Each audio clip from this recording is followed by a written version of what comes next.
Hello everyone, welcome to my channel DD study centre में दिव्या। आज हम देखने वाले हैं गणित के महत्वपूर्ण चिन्ह इंग्लिश में मैथ्स सिंबल। तो आइए हम वीडियो स्टार्ट करते हैं। इस वीडियो में हम आपको 30 सिंबल बताएंगे मैथ के। तो आइए हम वीडियो स्टार्ट करते हैं। सबसे पहले हम पहला सिंबल देख लेते हैं। तो फर्स्ट नंबर पे हमने लिया है जोड़। ये किस चीज़ का चिन्ह है? तो ये जोड़ का चिन्ह है। इंग्लिश में बोलते हैं एडिशन, जोड़, एडिशन। अगला माइनस यानी घटाना, या फिर आप घटाव बोल सकते हैं। अगर एक पाई इस तरीके से है तो इसको हम क्या बोलते हैं? घटाना या घटाव। इंग्लिश में सब्ट्रैक्शन। अगला गुणा। गुणा को इंग्लिश में बोलते हैं मल्टीप्लिकेशन, या फिर मल्टीप्लाई भी बोलते हैं। गुणा, मल्टीप्लिकेशन। अगला चौथे नंबर पे हमने लिया है भाग। भाग का चिन्ह देख लीजिए, इस तरीके से होता है। तो हमें क्या करना होता है? भाग देना होता है। तो भाग को इंग्लिश में बोलते हैं डिवीजन। अगला पांचवा नंबर बराबर। जब दो पाई इस तरीके से होता है तो इसका मतलब होता है बराबर। तो बराबर का चिन्ह है, तो बराबर को इंग्लिश में बोलते हैं इक्वल। बराबर, इक्वल। अगला इस तरीके से जब होता है चिन्ह तो हम उसको बोलते हैं प्रतिशत। इंग्लिश में परसेंटेज, प्रतिशत, परसेंटेज। आइए आगे और देख लेते हैं। 7 नंबर। अगर इस तरीके से चिन्ह कहीं पे लगा हो तो इसको बोलते हैं से बड़ा। इंग्लिश में ग्रेटर देन। अगला अगर इस तरीके से चिन्ह हो तो इसको हिंदी में बोलते हैं से छोटा। इंग्लिश में लेस देन। ये क्या है? बड़े और छोटे का चिन्ह है। जिधर मुंह खुला होता है यानी इधर साइड क्या होता है? बड़ा, और इधर साइड छोटा। कभी पूछता है कि 3 2 से क्या है? बड़ा है कि छोटा है? तो हम अगर इधर मुंह खोल दिए तो इसका मतलब हो गया 2 से क्या है? 3 बड़ा है। तो ये आपने समझ लिया। तो आइए और देखते हैं। बड़े और छोटे का चिन्ह है, तो से बड़ा मतलब ग्रेटर देन, और से छोटा मतलब लेस देन।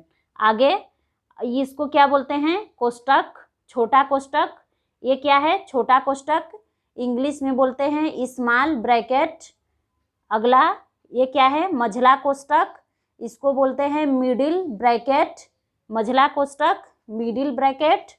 अगला बड़ा कोष्टक। अगर इस तरीके से बना हो तो इसको बोलते हैं बड़ा कोष्टक, बिग ब्रैकेट, बिग ब्रैकेट। अगला अंश।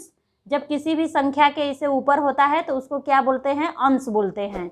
हिंदी में अंश बोलते हैं और इंग्लिश में डिग्री बोलते हैं। तो अगर इस तरीके से किसी संख्या के ऊपर हो तो उसको बोलेंगे अंश, और इंग्लिश में डिग्री। आइए आगे और देखते हैं। 13 नंबर। जब एक बिंदी रहता है तो इसको बोलते हैं दशमलव। इंग्लिश में डेसिमल। जैसे कि यहाँ पे 3.2 इस तरीके से लिखा होता है ना, तो इसको बोलते हैं हिंदी में दशमलव और इंग्लिश में डेसिमल। आगे मूल। इस तरीके से अगर बना हो इसको करड़ी भी बोलते हैं। तो हिंदी में मूल और इंग्लिश में रूट। करड़ी या फिर मूल कह लीजिए, या फिर इंग्लिश में आप रूट कह लीजिए। अगला पाई। पाई का भी यूज होता है। तो पाई, इसको हिंदी में भी पाई कहते हैं और इंग्लिश में भी पाई कहते हैं। तो पाई। अगला यह क्या है? त्रिभुज का चिन्ह है।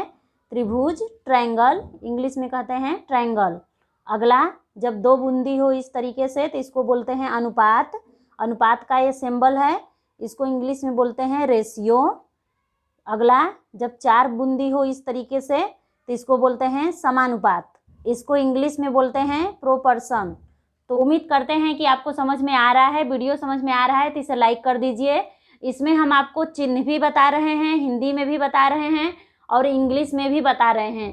तो आप वीडियो को लाइक कर दीजिए। आइए और आगे देखते हैं। आगे 19 नंबर। अगर 2 बूंदी ऊपर 1 बूंदी नीचे हो तो इसको बोलते हैं चुकी। ये चुकी का साइन है, इसको इंग्लिश में बोलते हैं बिकॉज। अगला अगर 1 बूंदी ऊपर 2 बूंदी नीचे हो इस तरीके से तो इसको बोलते हैं हिंदी में इसलिए, और इंग्लिश में देयरफॉर, इसलिए, देयरफॉर। अगला अगर इस तरीके से अगर कहीं पे साइन हो तो इसको बोलते हैं और, इसका मतलब होता है और इसको इंग्लिश में बोलते हैं एंड। अगला अगर इस तरीके से कहीं पे साइन लगा है, चिन्ह लगा है, तो इसको हिंदी में बोलते हैं अंतर और इंग्लिश में डिफरेंस। डिफरेंस यानी अंतर।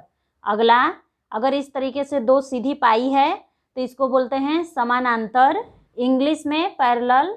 अगला अगर इस तरीके से पाई हो, ऊपर 1 पाई और नीचे से ऐसे बेड़े, तो इसको बोलते हैं लंब और इसको इंग्लिश में बोलते हैं परपेंडिकुलर। लंब, परपेंडिकुलर। 25 नंबर पे क्या है? इस तरीके से चिन्ह अगर बना हो तो इसको बोलते हैं हिंदी में कोण और इंग्लिश में एंगल। एंगल, कोण। आगे 26 नंबर, अगर इस तरीके से बना हो तो इसको बोलते हैं हिंदी में अनंत और इंग्लिश में इनफाइनाइट। अनंत, इनफाइनाइट। अगला, इस तरीके से अगर चिन्ह हो यानी बराबर में एक बीच में कटा हो तो उसको बोलते हैं बराबर नहीं और इंग्लिश में नॉट इक्वल। बराबर नहीं, नॉट इक्वल। नेक्स्ट, अगर इस तरीके से एक पाई हो तिरछे तो उसको बोलते हैं प्रति हिंदी में और इंग्लिश में स्लैश। प्रति, स्लैश। अगला, अगर इस तरीके से करड़ी हो तो उसको बोलते हैं वर्गमूल और इंग्लिश में स्क्वायर रूट। जैसे कि हम आपको यहाँ पे बता रहे हैं, जैसे इस तरीके से लिखा है और इसमें 4 लिखा है तो इसका मतलब होता है कि इसका स्क्वायर रूट निकालना है यानी वर्गमूल निकालना है, तो इसका वर्गमूल होता है 2, तो स्क्वायर रूट यानी वर्गमूल। अगला, अंतिम 30 नंबर, अगर इस तरीके से लिखा हो तो इसका मतलब होता है घनमूल यानी क्यूब रूट। घनमूल, क्यूब रूट। इसको भी देख लेते हैं, जैसे कि अंडर रूट में क्या लिखा है 27 और यहाँ पे लिखा है 3। अगर यहाँ पे कुछ नहीं लिखा है तो इसका मतलब इसका वर्गमूल निकालना है। अगर यहाँ पे 3 लिखा है यानी 3 लिखा है तो इसका मतलब होता है कि इसका घनमूल निकालना है, तो इसका घनमूल होता है 3। कैसे निकलता है तो इस तरीके से 27 को 3 गुणे 3 गुणे 3 कर देंगे तो 3 3 9, 9 3 27 और इसका निकल जाएगा 3, तो यही हो जाएगा आंसर। उम्मीद करते हैं कि यह आपको समझ में आ गया। इसमें हमने आपको 30 सिंबल बता दिए। वीडियो आपको अच्छी लगी हो तो इसे लाइक कर दीजिए। चैनल पे पहली बार आए हैं तो चैनल को भी सब्सक्राइब कर लीजिए। फैमिली फ्रेंडों में भी शेयर कीजिएगा और कमेंट बॉक्स में ज़रूर लिखकर बताएं हमारा वीडियो आपको कैसा लगा। मिलते हैं आपसे अगले वीडियो में, तब तक के लिए जय हिंद, जय भारत।